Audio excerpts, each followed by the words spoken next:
Keep a clean house, and what's my reward? Chasing after disgusting cockroaches. Greetings, Rocky, my boy. Pack of Winstons, please. Breakable miracle crackers are for everyone, even the little guys. If you survived the 1960s, you dodged more danger than you probably realize. Back then, sharp edges were normal, chemicals were everywhere, and child-safe wasn't even a concept. These things are banned now, but in the 60s they were just part of growing up. Metal playground slides in the 1960s were like miniature torture devices masquerading as fun. These shiny silver beasts soared high into the sky, baking in the sun until they were hot enough to leave grill marks on your thighs. You'd climb a narrow metal ladder with no handrails, reach the top and feel the wind for about 2 seconds before gravity yanked you down at warp speed. There were no rubber mats or padded landing zones waiting at the bottom, just raw asphalt, gravel, or the occasional patch of dried-out grass. If you managed to stay seated the whole way down without getting airborne, you still had to brace for the skid at the bottom. Knees scraped, elbows bruised, and sometimes you'd ricochet right off the edge. These slides were tall, fast, and totally unforgiving. But somehow, kids lined up for another turn like it was a rite of passage. Yet for all the bumps and burns, there was something iconic about those metal slides. They were a danger you could climb, conquer, and compare bruises over. And if that wasn't risky enough, even ironing your clothes came with a silent, deadly companion hiding beneath your shirts. Asbestos ironing board pads were sold as the safe, high-tech solution for smooth shirts and crisp collars. Heat-resistant, durable, and perfect for avoiding scorched fabrics. They were hailed as a homemaker's dream. But underneath that calm surface, danger was woven right in. Each time you pressed your iron down, tiny asbestos fibers could rise up like invisible ghosts and float through the air, just waiting to be inhaled. Back then, asbestos was everywhere. Floor tiles, insulation, and yes, even the place where you laid your dress shirts. These ironing pads didn't just survive heat, they absorbed it, radiated it, and spread microscopic fibers every time they cracked or frayed. The scary part? No one knew. People used them for years, pressing garment after garment, slowly breathing in particles that would later be linked to serious illnesses. It was domestic life disguised as risk management. And there was no warning label, no raised eyebrow at the store. Some hazards were sweet, powdery, and sold right next to the gumdrops, like tiny, sugary sticks that made smoking look cool before you could even spell nicotine. Candy cigarettes were a sugar-coated pipeline to adult bad habits. They came in little cardboard boxes that looked exactly like the real thing, filtered, flip-top, even with red tips to mimic a burning end. You'd pull one out, tap it against your hand like you'd seen in movies, and blow out a puff of cornstarch smoke that made you feel like the coolest kid on the block. They were sweet, chalky, and totally addictive, in flavor and in fantasy. For kids, they weren't just candy, they were props. You could strut around pretending to light up with confidence, then crunch it down in a few bites.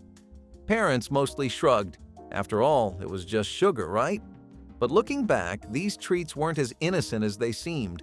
The candy industry leaned into the trend with flashy packaging and even cartoon mascots, as if every 7-year-old needed their own pack of pretend smokes. But while candy cigarettes were bad enough, things got even more blatant once actual cigarette brands wormed their way into children's programming with smooth voices, catchy jingles, and cartoon cowboys who sold more than just action. In the 1960s, cigarette ads didn't stop at magazines or adult TV shows. They showed up in cartoons and kids' programming, pitched by smiling doctors, dashing cowboys, and yes, even animated animals. Picture this. Your Saturday morning lineup is rolling, and between episodes of your favorite show, a cartoon camel struts across the screen, puffing away like it's the key to happiness. It wasn't subtle. These ads were bold, colorful, and carefully designed to stick in a kid's brain like bubblegum on a shoe. The message? Smoking was cool. Smoking was grown up. Smoking was what heroes did. The Marlboro Man became a cultural icon, and animated ads blurred the line between fiction and influence. Brands knew what they were doing. They targeted younger audiences with catchy jingles and slogans that wormed their way into schoolyard chatter. Even educational shows sometimes had ad slots sandwiched in that glamorized smoking without a hint of warning. And just when you thought that was the low point, someone thought it would be funny to actually sell a toy that involved broken glass in a bag. Yes, seriously. The bag of glass toy kit was one of those ideas that sounds like a joke, because it kind of was, but somehow ended up on actual store shelves. Inspired by a sketch from a comedy show, it became a bizarre reality thanks to novelty companies that took the joke way too far. Inside the package? A small clear bag filled with sharp-edged plastic shards that looked, and in some cases felt, a whole lot like real broken glass. Some versions were labeled as safe plastic, but others? Not so much. The idea was that kids could pretend to play with shattered glass as a prank or just for laughs. But what could possibly go wrong, right? Tiny cuts, choking hazards, or just the sheer confusion of teaching kids that handling jagged shards was entertainment. Parents were either horrified or totally unfazed, depending on their sense of humor. The product didn't last long, and while this prank kit was short-lived, plenty of long-term household items were just as risky, like hair dryers with zero insulation and a plug that sparked like a lightning bolt near the sink. Home hair dryers in the 1960s looked like they came straight from a beauty salon, but without any of the safety checks. These early models had bulky hoods or handheld nozzles, often with thick cords that frayed faster than a worn shoelace. You'd plug them into the wall, perch near the bathroom sink, and hope for the best. No ground wires, no insulation. Just you, your wet hair, and a live current a sneeze away from disaster. The metal casing got hot. The motors sparked occasionally. And heaven help you if your fingers were damp. Water plus faulty wiring? That hairdo could turn into a fireworks show. Yet people trusted them because that sleek salon look felt worth the risk. Back then, it was just another day in the name of glamour. But if electricity was playing with fire, what we put directly on wounds wasn't much better, especially when it came in a bright red bottle with a mercury surprise. Mercuro Chrome was the go-to cure-all for scraped knees, elbow bumps, and mystery cuts. Parents swore by it. Kids feared it. That bright reddish-orange liquid came in a glass bottle with a glass applicator wand, and just one dab left a dramatic stain that lasted for days. But here's the kicker. It contained mercury. Yes, mercury, the same heavy metal now known for its toxic effects. Back then, no one seemed too worried. You'd cry over the sting, get that radioactive-looking splotch on your skin, and be sent back outside with a pat on the head. It looked serious. It felt serious. It was practically a badge of honor. But despite the visual drama, the medical risk was invisible and long-lasting. Mercuro Chrome was banned in several countries over mercury concerns, yet the smell alone could transport you back to childhood panic and Band-Aid negotiations. But if your parents weren't coating your wounds with mercury, they might have been setting you up with something even more explosive, like a fun chemistry set packed with open flames and no supervision. Chemistry sets in the 1960s were less about learning formulas and more about dodging danger with every experiment. These kits came with powders, acids, glass tubes, and, wait for it, alcohol burners. Real ones. You'd light a flame with a match, pour flammable liquids into little dishes, and watch as something fizzed, foamed, or went up in smoke. It was thrilling, chaotic, and completely normal. Instructions were vague at best and safety gear optional at most. Kids could melt plastic, set fire to paper, or accidentally discover the smell of burnt eyebrows. These were sold as educational tools, but really they were training grounds for pyromaniacs. You'd mix mystery powders just to see what color they turned, or if they'd explode. Parents watched from a distance, maybe keeping a glass of water nearby just in case. The burners themselves were tiny metal cups with open flames that danced like tiny bonfires across your kitchen table. One wrong move and suddenly your science project doubled as a fire drill. And if you didn't lose an eyebrow there, you might lose an eye to the next toy on the list, because clackers weren't just noisy, they were downright dangerous. Clackers were two acrylic or glass balls tied to a string and handed to children with no safety warnings and a full green light. You'd hold the middle of the string, swing the balls upward and downward until they collided above and below your hand, producing that iconic clack-clack sound. It looked simple. It sounded addictive. It was also a hazard waiting to happen. The plastic versions could chip. The glass ones could shatter. And if you missed your rhythm, one ball went rogue, swinging at eyebrow height with all the grace of a wrecking ball. Kids practiced for hours, trying to get the timing right, turning every playground into a percussion concert of risk. Parents shrugged. Teachers banned them. Hospitals stocked up on ice packs and gauze. But still, they were cool. Until one clack too many ended in sharp pieces flying through the air. Eventually, safety commissions pulled them off shelves. But back then, one broken pair just meant you were in the market for another. And if that seemed dangerous, wait till you hear about people putting flammable foam containers directly onto gas stoves like it was just another Tuesday. Polystyrene cup noodle warmers were the product of instant gratification and zero caution. Before microwave noodles were common, people would boil water and pour it straight into a foam cup filled with dehydrated soup. But for the especially impatient or inventive, the next step was balancing that foam cup directly onto a gas burner to keep it hot. Polystyrene, in case you're wondering, is highly flammable, as in melts, warps, and ignites at low heat, kind of flammable. So what happened? The bottom would bubble, the sides would sag, and occasionally the whole thing would catch fire, turning dinner into a miniature inferno. The smell of scorched styrofoam was unforgettable and extremely unhealthy, but people kept doing it. Kids copied their parents, placing their cup of noodles just a little too close to the open flame and watching in awe as the foam darkened and shrank. Eventually, warnings were printed, packaging changed, and microwaves saved us from ourselves. But for one hot moment, dinner meant dodging a kitchen fire. And if that was not festive enough, holiday decorating added its own flair, with a snow spray that came with a cloud of toxic cheer. Spray-on snow was a holiday must-have in the 1960s, a seasonal delight that turned every window into a frosted wonderland. Just shake the can, press the nozzle, and watch as fluffy white patterns appeared across the glass.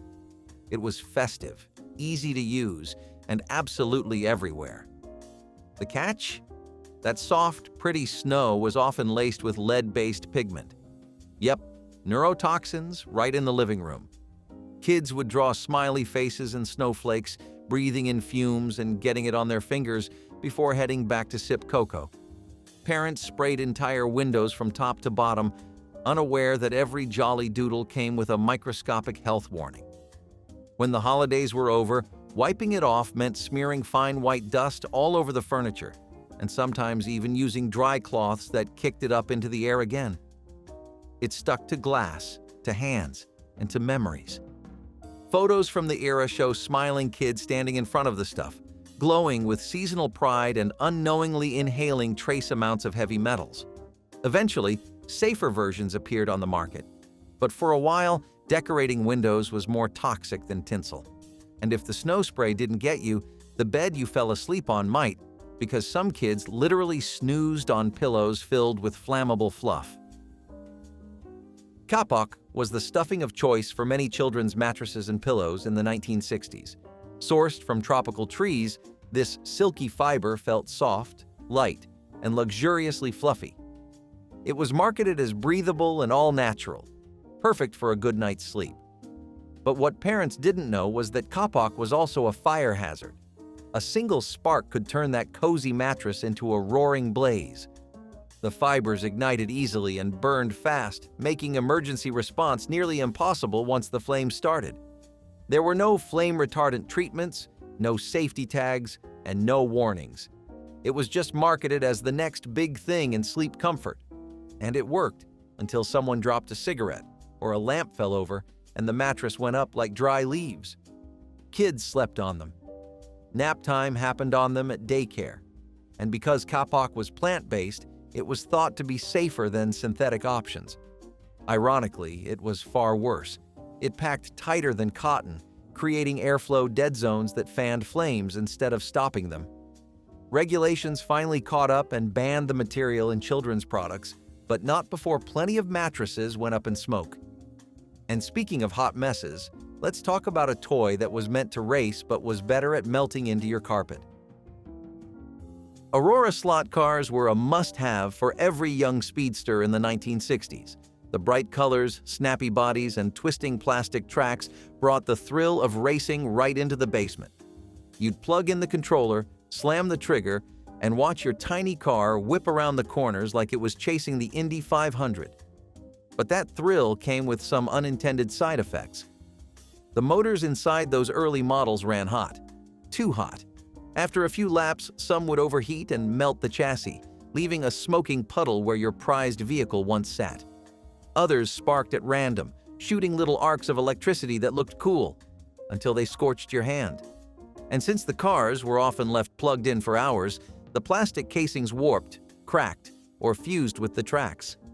Some even caught fire. Parents started noticing the smell first, that sharp, burnt plastic scent that lingered like a warning. Eventually, complaints piled up and multiple models were recalled. But for kids, those slot cars were irresistible. Speed came first. Safety came second. Or not at all. And if melting race cars weren't shocking enough, just wait until you remember what dads used to do on the roof with a metal rod during a thunderstorm. Television antennas in the 1960s were a test of both engineering skill and sheer audacity. You'd climb up on the roof with a giant metal rod, twist it until the static cleared, and shout down to someone inside for feedback. A little to the left. No, now it's worse. Back the other way. It was like guiding a spaceship with zero safety precautions. Most of these antennas weren't grounded properly. That meant if lightning struck, and it did, it would travel straight through the antenna, down the roof, and into your home. More than one dad became an unexpected conductor trying to adjust the Sunday game signal mid-storm. Even without lightning, a fall from the roof was a very real danger. These weren't lightweight aluminum poles. They were heavy, sharp-edged contraptions bolted to chimneys or mounted precariously with hopes and prayers. Some families installed them with rope and ladders. Others just sent up the most agile family member.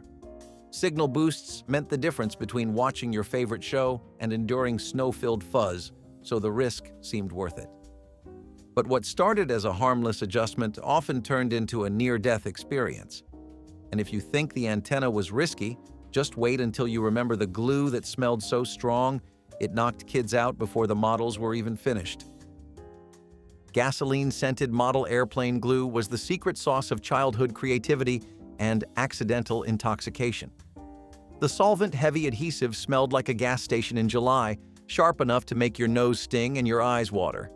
Kids would crack open the tube, squeeze out a glob, and before you could say ventilation, they'd be glassy-eyed and dizzy. This wasn't your average school glue. It was packed with toluene and other solvents that evaporated quickly, creating fumes that went straight to the brain. And back then, no one batted an eye. Parents assumed the lightheadedness was from excitement. In reality, kids were unintentionally getting high.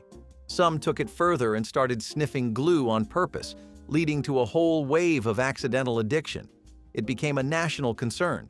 Stores put warning labels on the tubes. Glue brands changed formulas, but the damage was already done. For a brief moment, model kits were less about airplanes and more about buzzing in the back of your brain.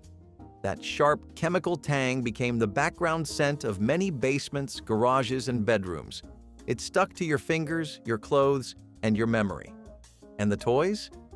Well, they often stayed unfinished because the builder was too loopy to finish gluing on the wings. But if model glue seemed risky, just wait until you see the next toy that looked exactly like a real weapon, down to the shell ejection. Cap guns with realistic shell ejection were supposed to bring the Old West to your backyard. Instead, they brought cops to your front door. These toys didn't just look real, they felt it, sounded it, and even mimicked the weight and mechanics of an actual revolver. Some had removable clips. Others featured spring-loaded cartridges that popped out with satisfying force after each imaginary shot. But as law enforcement dealt with rising gun violence, these hyper-realistic toys became a serious safety issue. Officers couldn't tell from a distance, or even up close, whether a kid was holding a toy or a real weapon. Tragic mistakes happened. Parents panicked, regulations followed, mandating bright colors and orange tips on toy guns. But for a time, kids walked around neighborhoods wielding what looked like legitimate firearms, pretending to be cowboys, spies, or action heroes. The shell ejection feature made it even more dramatic, spent rounds flying out as you pulled the trigger again and again. It was cinematic, it was dangerous, and eventually it was banned. Of course, if the cap gun didn't get you, mowing the lawn with a spinning death blade just might have. Push lawnmowers in the 1960s were basic, brutal, and built without modern safety features, especially blade guards. You'd give it a shove and pray that nothing too solid was in its path. Rocks, twigs, hidden toys. Too bad. That exposed blade would launch them with the precision and speed of a slingshot. Kids watched from porches, ducking when they saw sparks fly. No engine meant it was all about torque, pure metal teeth rotating just inches from your ankles. And the blade was always visible, waiting, spinning like something out of a horror movie. Wear long pants? Not a chance. It was the 60s. You were probably mowing in shorts and sneakers with socks rolled halfway down. If you slipped, tripped, or tilted the mower even slightly, there was no buffer, no guard, just steel teeth and physics. It taught you to walk a straight line. Accidents happened more than anyone likes to admit, and all for a yard that would be ankle-high again in 3 days. But if lawn duty wasn't enough danger for one Saturday, just wait until you remember those heavy handheld massagers buzzing on every coffee table. Handheld massagers in the 1960s were the size of bricks and twice as loud. You'd plug it in, flip the switch, and suddenly your living room sounded like a factory floor. Marketed for back pain, neck tension, and restlessness, these vibrating gadgets came with zero shielding on their motors. They got hot, they sparked, some smoked. Leave one running too long, and you risked a scorched tabletop or a fire. The vibration wasn't gentle either. It rattled your bones and left your skin tingling long after the machine shut off. Some models had rubber nodules for comfort, which only made them thump harder. There were no automatic shutoffs, no heat sensors, just pure torque and questionable wiring. And yet, they were everywhere, sitting in drawers, wrapped up as Mother's Day gifts, even used on pets for relaxation. People swore by them, until one sparked a blaze or melted a cord. And just when you thought relaxation could not get more extreme, in came the compact ovens for kids, complete with real heat and even realer burns. The E to Z bake oven of the 1960s was every kid's dream and every parent's insurance nightmare. The concept was genius. Let kids bake their own tiny cakes and cookies using a miniature oven powered by a real heating element. But instead of a light bulb like later versions, early models had exposed metal interior coils that heated up faster than your mom's stovetop. You'd slide your pan in, wait with giddy anticipation, and then reach in too soon. And bam, third-degree burn. The slot was small, but your fingers were smaller, and the outer casing didn't always stay cool. Many children learned their first painful lesson in thermal conductivity thanks to this pastel-colored appliance. The promise of baking independence quickly turned into a bandaged hand and a lecture about not touching hot things. Still, it was a hit. Birthday parties, sleepovers, weekend boredom, they all included E to Z bake sessions that hovered on the edge of emergency. Parents began supervising more closely, and eventually, newer models arrived with safer heat sources. But those early versions? They baked the cake and the kid. And if that burn healed up fast, your next real health threat was hanging right in front of your face every time you took a shower. Vinyl shower curtains in the 1960s had a smell you could never forget, like new toys and industrial chemicals rolled into one.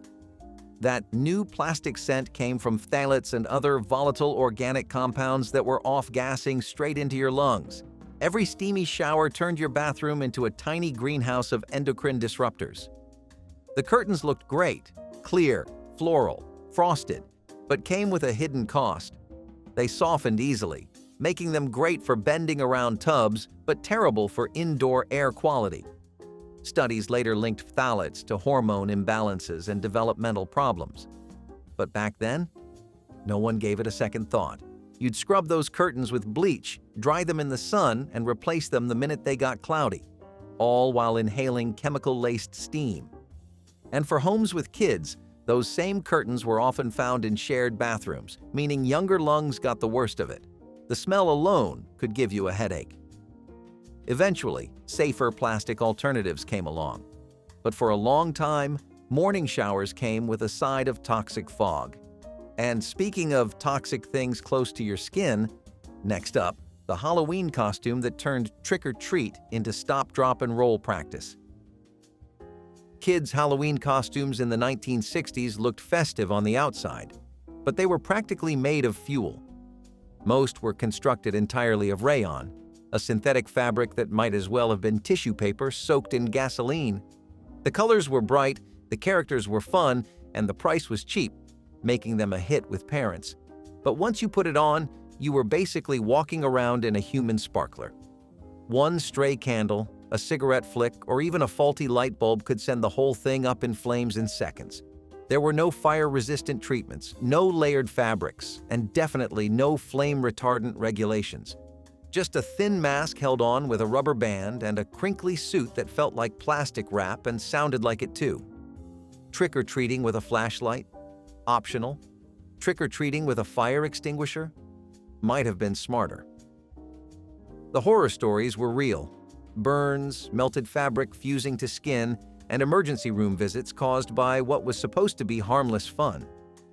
Eventually, safer materials took over, and costumes started coming with warning labels and fire ratings.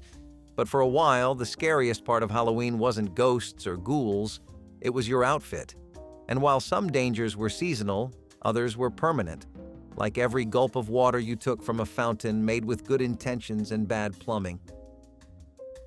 Public park water fountains in the 1960s were a staple of summer fun. Kids would race to them after a game of tag or a bike ride, pressing the button and drinking straight from the spout without a second thought. The problem? Many of those fountains, especially in older neighborhoods, were connected to lead pipes. That meant every sip came with a side of slow poisoning. Lead builds up in the body over time, affecting everything from brain development to heart health. But back then, the danger wasn't well understood. The water tasted clean. The fountains looked clean. And no one questioned why they sometimes had that strange metallic aftertaste. Cities didn't rush to update infrastructure. Schools, parks, and public buildings all ran the same risk. Even newer fountains sometimes used lead-based solder in their joints. It wasn't until the late 70s and beyond that regulations caught up, but for an entire generation, drinking from the park fountain came with invisible consequences, and if lead in your water wasn't enough, some people thought it was perfectly fine to gas their homes like exterminators while still inside. Bug bombs of the 1960s promised total pest annihilation with a single press of a button. Just pop the top, set it on the floor, and let the fog do its thing. The idea sounded great. No more roaches, no more flies, no more anything. But the packaging often skipped one crucial instruction: leave the house. People would set off the bomb and then sit down to watch television, unknowingly bathing in a cloud of insecticide. The chemicals lingered in the air, soaked into upholstery, and clung to every surface. Pets got sick. Kids started coughing. In extreme cases, people passed out or ended up in the hospital. The fog itself was thick, sticky, and full of toxic compounds like dichlorvos and permethrin, pesticides now heavily regulated or banned. And because the smell didn't always match the danger, people assumed they were fine. If you can breathe, it must be working, they thought. The truth was, the bugs died quickly. But sometimes, so did the users. Instructions became clearer over time, warning people to vacate and ventilate. But for those early adopters, it was a coin toss between a bug-free house and a personal poisoning. And if that did not make you queasy, how about baking your face in the sun with a reflective tray and no sunscreen? Sun reflector tanning panels were the beauty hack that turned your backyard into a radiation chamber. Popular among teenagers and housewives in the 1960s, these shiny, foldable panels were used to direct even more sunlight onto your face, especially the chin and neck, for that perfect golden tan.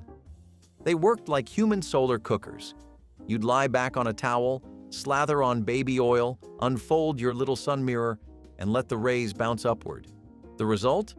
A deeper, faster, and much more dangerous burn. Sunscreen wasn't common, and SPF barely existed. People wanted that bronze glow fast and didn't realize they were slowly frying their skin. Peeling was considered part of the process. Redness meant it was working. Melanoma and skin damage were decades away in people's minds. The reflectors came in all kinds of styles: trifold, handheld, some even with glitter. They looked harmless and glam. In reality, they turbocharged ultraviolet exposure right into the delicate parts of your face, and they were often used for hours at a time, day after day. Looking back, it is no wonder so many later needed dermatological procedures. But if roasting your skin on purpose sounds extreme, just imagine doing it while rolling downhill on tiny metal wheels, with no helmet, no brakes, and absolutely no control. Children's shoes with built-in roller skates were the dream, until they hit a pebble. These skates had metal wheels, no padding, and zero concern for safety. They weren't detachable, they weren't adjustable, and once you put them on, your feet were locked in for the ride. Kids zipped down sidewalks, grocery store aisles, and steep driveways like little daredevils with nowhere to stop. There were no brakes, no ankle support, just two tiny strips of metal clamped to your soles and a prayer. Most kids didn't even wear protective gear. Helmets weren't the norm, and wrist guards were unheard of. A stumble meant knees met pavement. A bump meant face-first introductions to whatever was in your path. The noise alone was enough to warn the whole block, a kind of metallic rattle that said, "Incoming crash." But the thrill? Unmatched. You felt like a superhero on wheels. Parents bought them in droves because they were trendy and cheap, and no one thought twice about safety ratings. Eventually, better designs came along: softer wheels, breakaway features, more ankle support. But those early roller shoes were brutal. For every smooth ride, there were 10 skinned elbows and tears. And yet, every kid wanted them, because danger was half the fun. There was a time when a homemade dune buggy could cruise down Main Street without so much as a raised eyebrow. All you needed was an old Volkswagen Beetle chassis, a few hours in the garage, and a wild sense of adventure. These do-it-yourself buggies were chopped, stripped, and rebuilt with bare-bones frames, zero doors, and roll cages that were more decorative than practical. People drove them right onto public highways. No seatbelts, no blinkers, just raw fun and open-air chaos. Some states even allowed them to be registered with little more than a photo and a handshake. And since emissions testing was still in its awkward teenage years, nobody cared if it smelled like you were burning old tires. It all added up to a uniquely rebellious era of backyard brilliance. Of course, modern safety regulators eventually caught on. By the time the 1980s rolled around, you needed a whole lot more than a wrench and a dream to make one of these legal. And if that sounds crazy, wait until you hear how high you could lift your truck without anyone blinking an eye. The Fisher-Price roller skates of the 1980s were a rite of passage and a recipe for disaster. Marketed as beginner-friendly, they strapped right over your sneakers with plastic clips and offered no ankle support, no control, and absolutely no brakes.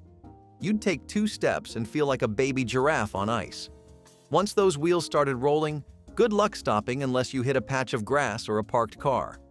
The plastic wheels were rock hard, the straps barely held, and the only safety feature was your mom yelling from the porch. Every sidewalk crack became a personal lawsuit waiting to happen. Knees were scraped, elbows were bruised, and somehow that just made them cooler. You'd decorate them with stickers, wear them inside the house, and attempt jumps off the curb that nearly ended your career before it began. Manufacturers added brakes, padding, and adjustable sizing. But the original no-brake rockets? Banned, recalled, and memorialized in every scraped knee photo from your childhood. If you skated too far from home, You might have run into someone carrying the next banned item, something that looked a little too real. So let us talk about telex car phones, the early kind. These were supposed to be the peak of convenience, your own private phone line inside your car. Sounds slick, right?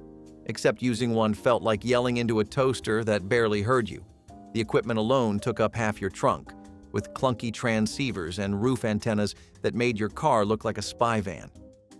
You would pick up the phone, wait for a signal, and then shout into the handset while everyone in traffic stared at you like you were calling from the moon. Reception? Spotty on the best of days. Dropouts were constant, and unless you were in the middle of a major city, the odds of actually getting through were slim to none. Add to that the price tag, which could run higher than the car itself, and it becomes pretty clear why telex car phones never caught on. Not to mention, you had zero privacy. People in the next lane could hear your entire conversation. It was supposed to be the future, but it felt more like a prank. Still, if we are talking about future flops, nothing tops the brief moment in time where Hertz thought regular folks might fly to work. Max Headroom was supposed to be the future, a computer-generated, sarcastic television host who stuttered stylishly and wore sunglasses at night. He was the face of a dystopian digital world, equal parts cyberpunk icon and artificial intelligence with an attitude. Advertisers loved him, especially soda companies, so someone had the bright idea. Let us give him a full television series. What could possibly go wrong? Everything. The Max Headroom show was visually interesting but narratively confusing. It tried to blend science fiction with satire, wrapped in glitchy editing and background noise. Most of the time, you were not sure if the show was broken or just being artsy. The plotline featured underground hackers, corrupt corporations, and a bleak media landscape, which ironically kind of predicted the internet. And Max, once a futuristic face of advertising, became more of a trivia answer at bar night. Still, his influence stuck around in weird ways. You can spot traces of Max Headroom in everything from video game villains to pop music videos. And if you thought that was sensory overload, wait until we talk about the time theaters tried to make movies smell like real life. If you were a kid in the 1970s, chugging water straight from the garden hose was basically a rite of passage. You would be out playing tag, riding bikes, or building questionable tree forts and suddenly realize you were dying of thirst. No one ran inside for a water bottle. You went for the hose. You cranked the knob, let the sun-heated water blast out for a few seconds, and then put your mouth right on the nozzle. No one asked where the hose had been or what might be growing inside it. Rubbery taste? Totally normal. Mystery specks? Built character. Parents barely noticed unless you soaked your shirt. Nobody thought twice about what kinds of chemicals were leaching from the plastic or whether small bugs had made it their home. We just drank and kept running. But when it came to food, there were rules. Except during Halloween, when those rules took a break and you took candy from strangers with zero hesitation. The floppy disk, a cornerstone of early personal computing, emerged in the late 1960s, symbolizing the first foray into portable digital storage.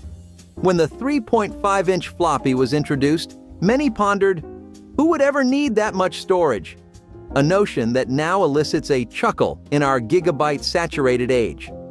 The act of inserting a floppy disk, accompanied by its characteristic click, defined an era of computing in the 80s and 90s. Despite its obsolescence due to advancing storage technologies, the floppy disk endures in the digital lexicon, immortalized as the universal save file icon. This subtle homage serves as a nostalgic reminder of the disk's pivotal role in the evolution of data storage and management. If you were a kid in the 1970s and you did not have a gas-powered minibike, were you even really living?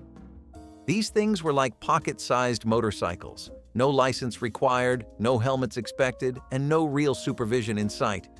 You would see kids as young as 10 zipping down sidewalks, through alleyways, and even across busy intersections, acting like they were in some kind of stunt show. The engines were loud, the brakes were questionable, and the safety gear was usually just a baseball cap. But nobody really cared. Parents would wave from the porch and tell them to be home by dinner. And the best part? These bikes were cheap enough that a few months of lawn mowing or paper routes could get you one. Police might stop and give a warning, but more often than not, they would just shrug and let you ride. It was pure chaos disguised as childhood freedom. Today, if you so much as start one of these in a neighborhood, someone is calling the authorities before you hit second gear. But back then, it was just how kids got around. Now imagine that same freedom, but with full-grown adults riding choppers that looked more like medieval jousting weapons than actual motorcycles. Electric slimming belts were the miracle fitness gadget of the 1980s, or so the ads claimed. Wrap it around your waist, plug it in, flip the switch, and prepare to get electrocuted into peak physical form. These belts sent pulsing electric shocks into your abdomen under the promise of stimulating muscles and burning fat. What they really did? Caused skin burns, fainting spells, and enough emergency room visits to make the Food and Drug Administration step in. They buzzed, jolted, and sometimes sparked, especially if you were sweaty, which the instruction manual encouraged. You'd lie there, twitching like a frog in biology class, convinced the pain meant it was working. These devices became so notorious that many were banned or pulled from shelves by the late 1980s. Today's fitness tech might still overpromise, but at least it doesn't literally jolt you awake. Unless you miss the 1980s, in which case, wait until you see what they handed to kids in the toy aisle next. A survival knife inspired by Rambo. Because what could go wrong? Because in 1969, Pan American Airlines launched a waiting list for commercial flights to the moon. No joke. People were lining up to get their names on this list. The idea was simple. We made it to the moon, so the next logical step was to sell tickets. Over 90,000 people signed up, excited about the idea of sipping martinis in zero gravity and watching the Earth rise outside their window. And Pan Am treated it like a real thing. They issued membership cards, called it the First Moon Flights Club, and promised that when the day came, they would call. The only problem? There was no plan, no actual timeline, no spaceship. It was a publicity stunt that spiraled out of control. People bought into the dream hard, and Pan Am was not about to correct them. When the company went bankrupt in the 1980s, it had never even started building anything to take people to space. The dream fizzled out, but it proved just how hungry the world was for a taste of the future. And nowhere was that hunger more obvious than in people's homes, where they tried to bring cinema magic to life with a machine the size of a small refrigerator. Yes, you read that right. Riding lawnmowers were not just for cutting grass, they were for visiting neighbors, hitting the local store, and sometimes even school drop-offs. In smaller towns, you could hop on your mower and putter right into town, past houses, dogs, and the occasional confused police officer. Nobody batted an eye. It was slow, it was loud, and it was very much not road safe, but it was legal. You did not need registration or a license, and in some places, people just threw a flag on the back and called it good. The lawnmower became an unlikely local legend. You might pass 3 of them parked at the general store like horses at a saloon. People waved like it was completely normal because, well, it was. It was practical and resourceful, and honestly, pretty charming. Today, cities and counties have all kinds of rules about non-standard vehicles on public roads. Most riding mowers now are strictly yard-bound unless you want a ticket and a lecture. But in the 1970s, nobody had time for that. If it moved and did not catch fire, it was transportation. Speaking of creative transportation, the next thing might blow your mind, because you could legally build a car in your garage from scratch and still register it for the road. Hypercolor shirts were the 80s fashion flex you didn't ask for. Touch them, and they changed color. Sweat? Changed color. Breathing too hard in class? Boom, color change. These shirts were made with thermochromic dyes that reacted to temperature, which was science speak for everyone can now see your armpit situation. They were magical for about 10 minutes and then quickly turned into an awkward middle school experiment. But the real danger was in the dye. Some hypercolor clothing was made with chemicals that caused skin irritation, allergic reactions, and, in worst-case scenarios, a rash that looked like a heat map of embarrassment. Combine that with fading colors, poor washing instructions, and mystery reactions when exposed to sunblock or deodorant, and you had a garment that fought back. Eventually, the clothing faded for good, literally and figuratively, and safety concerns helped bury the trend for a while. Still, for a few brief years, it was the coolest, most color-shifting thing you could wear until it gave you hives. If your shirt didn't leave a mark, the next toy definitely did, especially when it was supposed to be just plastic. It looked like something straight out of a haunted dollhouse and somehow got greenlit as a beauty product. The Rejuvenique face mask promised younger, firmer skin through electrical muscle stimulation, which is a fancy way of saying it zapped your face with little shocks. Advertised by a former soap opera star, the mask wrapped around your head like a plastic exoskeleton and turned your facial routine into something that felt like a scene from a horror film. The idea was that the stimulation would tone your face like a gym tones your body, but customers mostly reported mild burns, numbness, and the distinct feeling that they had made a terrible mistake. Despite airing on television with the enthusiasm of a late-night miracle cure, it flopped hard.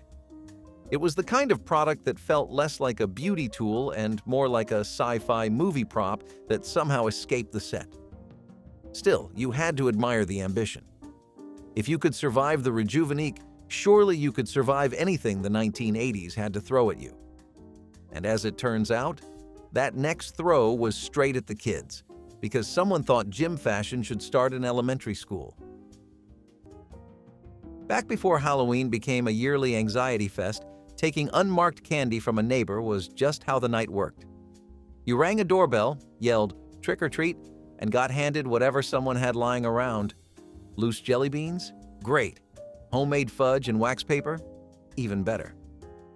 The idea that candy needed to be sealed and tamper-proof had not fully caught on yet. No one was worried about needles or poison. Your biggest fear was getting a box of raisins. Parents did not comb through your haul under a flashlight. They just told you not to eat it all at once. The neighbor handing out popcorn balls or wrapped caramels was not suspicious. They were the cool house. Trust was the currency of the neighborhood, and if someone put effort into a treat, you respected it. Now, we wrap everything in layers of packaging and double-check labels like candy is a security threat. And after all that sugar buzz, you already knew where the real party was, under a disco ball, skates on, and lyrics your parents probably should have listened to more closely. Slap bracelets were the forbidden fruit of every 1980s classroom. One second they were straight, the next, snap, they wrapped around your wrist like a coiled snake with attitude. Covered in neon fabric, animal print, or glitter, they looked innocent enough. But underneath the fun was a thin strip of spring steel that had one job: launch at high speed and curve mid-air. The problem? That metal core wasn't exactly kid-proof. If the fabric wore down, that hidden strip turned into a razor-thin whip. Kids ended up with deep scratches, cuts, and in some cases, open wounds. Teachers confiscated them. Parents complained. Schools banned them faster than you could say, Lisa Frank. Still, the appeal was undeniable. There was something addictive about that sharp snap on your wrist, like your bracelet had a personality of its own. Toy companies tried to fix the design, adding thicker fabric and safety tabs. But by then, the damage was done, and so were dozens of kids' sleeves, wrists, and friendships. And while slap bracelets left marks on your arm, the next trend turned your living room into a slow-motion air hazard. Choppers in the 1970s were not just bikes, they were statements, and the louder and longer the fork, the bolder the message. You would see motorcycles with 6-foot extended forks cruising down the highway like something out of a comic book. These things had no front brakes, almost no suspension, and about as much handling control as a brick on roller skates. But nobody cared. They looked cool. And back then, looking cool was more important than stopping safely. Builders would chop down factory models, stretch out the frames, and slap on as much chrome as humanly possible. The longer it looked, the better. Riding one meant you had guts, or just no fear of potholes. Amazingly, these were all street legal. You could register a motorcycle with modifications that today would not make it past a parking lot inspection. There were no federal mandates on motorcycle geometry or braking systems. If it ran, it rode. Eventually, the law caught up, and these extreme builds got shut down by new regulations. But at the time, choppers were everywhere, from biker rallies to small-town roads, rolling art with no regard for physics.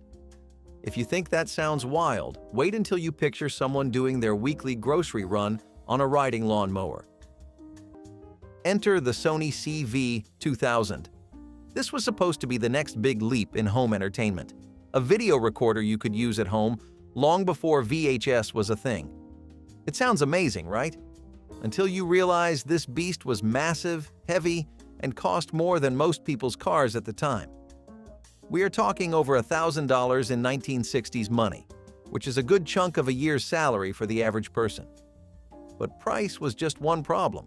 The CV2000 used reel-to-reel videotape, and even getting it to work with your television set was a gamble. It only recorded in black and white. You had to plug in a separate camera, adjust the knobs just right, and cross your fingers. If anything went wrong, and it often did, you were stuck. Playback was spotty, the tapes jammed constantly, and editing footage? Forget it.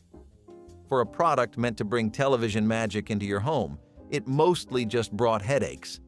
And despite being the first of its kind, it quietly faded into obscurity, beaten later by cheaper, easier options. But you know what still had people gathering around the television back then? A wild piece of gear that looked like it came straight off a flying saucer. There was a brief, glorious moment in the 1980s when being a math nerd actually made you cool, and that was all thanks to the digital calculator watch. You could do basic math right on your wrist. Addition, subtraction, maybe a little division if you were feeling wild. These watches were sleek, futuristic, and they gave kids the illusion of being a young computer genius. But the novelty wore off faster than a sticker on a locker. Teachers banned them from classrooms almost instantly. Kids were using them to cheat on math tests or just to show off during spelling bees. Parents got tired of replacing batteries, and school administrators were not thrilled with little kids clicking away during morning announcements. Plus, if you had even slightly chubby fingers, good luck hitting the right button. It was a gadget that promised convenience, but delivered mostly frustration and a few detention slips. And while that fad disappeared into backpacks and sock drawers, another 1980s product was trying way too hard to sell itself with big names and bigger commercials. But even with a football legend at the front, it still missed the catch. Leaving kids in the car while you shopped was not only common, it was considered efficient parenting. You would crack the window a little, toss a snack in the back seat, and tell them not to touch the gear shift. That was it. No seat warmers, no climate control, just the burning hot vinyl seats and a juice box to keep them busy. You would run into the grocery store, the post office, maybe even the mall, and come back 20 minutes later like it was nothing. Sometimes the kid was asleep, sometimes reading, sometimes playing with the door locks like it was a game. There were no viral videos or angry phone calls to the authorities. People assumed kids were tougher back then, or maybe they just really trusted that nothing would go wrong. Sure, you would get the occasional warning to not talk to strangers through the car window, but that was the extent of it. It was all part of the era's free-range approach to parenting. And while the kids were stuck in the car, the adults, they were likely sneaking a break of their own, somewhere smoky and very much on school property. Once a beacon of connectivity, the payphone stood as a testament to public communication. Scattered across urban and rural landscapes, they offered a lifeline, a portal to distant voices. Indeed, finding a forgotten quarter in the coin return slot felt akin to winning the lottery, a small urban treasure hunt that could brighten any day. As cell phones became our constant companions, the need for these metal guardians waned, and they vanished from our streets. Yet, their iconic image lives on in movies and memories, a relic of a time when staying in touch meant a pocket full of coins and a booth around the corner. Toy helicopters in the 1980s were mechanical marvels and total mayhem. They came with battery packs, long plastic wires, and a launch mechanism that would send a spinning metal-bladed helicopter screaming through the air at top speed. These choppers weren't made of foam. They had real weight, real torque, and real potential to slice through your bangs. Every kid had the same goal: launch it as high as possible. Every adult had the same reaction: duck and cover. The metal blades would spin with enough force to cut skin, tangle in hair, or put a dent in your wood paneling. Worst part? Some came with combat attachments like pretend missiles or landing claws, because nothing screams safe fun like turning your living room into an active airspace. Stories of black eyes, forehead welts, and chipped teeth piled up fast. Eventually, manufacturers were forced to swap out metal parts for plastic, reduce power, and add so many warning labels it looked like the back of a shampoo bottle. But by then, the damage was done, literally. If your brain managed to survive the helicopter hits, good luck keeping it safe with the art supplies that followed. Believe it or not, in the 1970s, it was possible to drive a brand new vehicle or a custom-built kit car without windshield wipers or washers. Some models, especially custom or minimalist designs, just left them out entirely. It sounds impossible today, but at the time, they were not always considered essential safety equipment. Builders prioritized style and speed over visibility and common sense. You might see a slick fiberglass roadster with chrome finishes and not a single way to clean the windshield. Drivers would keep a rag on the dashboard and physically wipe the glass at stoplights, assuming they did not just lean out the window and squint through the rain. There were even people who used Rain X or wax to repel water and called it a solution. Inspectors barely existed in some states. Wiper blades were seen as optional for sunny day cruisers, and if you were unlucky enough to hit a downpour, well, you just pulled over and waited it out. Nowadays, having wipers is the bare minimum requirement to get on the road, and most vehicles even have advanced washer systems with heated nozzles and speed-sensitive settings. But back then, if you were driving something custom or stripped down, you might not have even noticed they were missing until the clouds rolled in. You thought that was risky. Just wait until we get into the world of go-karts with lawnmower engines tearing up the neighborhood streets. Saturday morning cartoons were a sacred ritual. You poured yourself a bowl of cereal, plopped down in front of the television, and prepared to spend the next few hours in a sugar-fueled animation binge. But sprinkled between all those talking animals and laser-blasting space battles? Beer ads?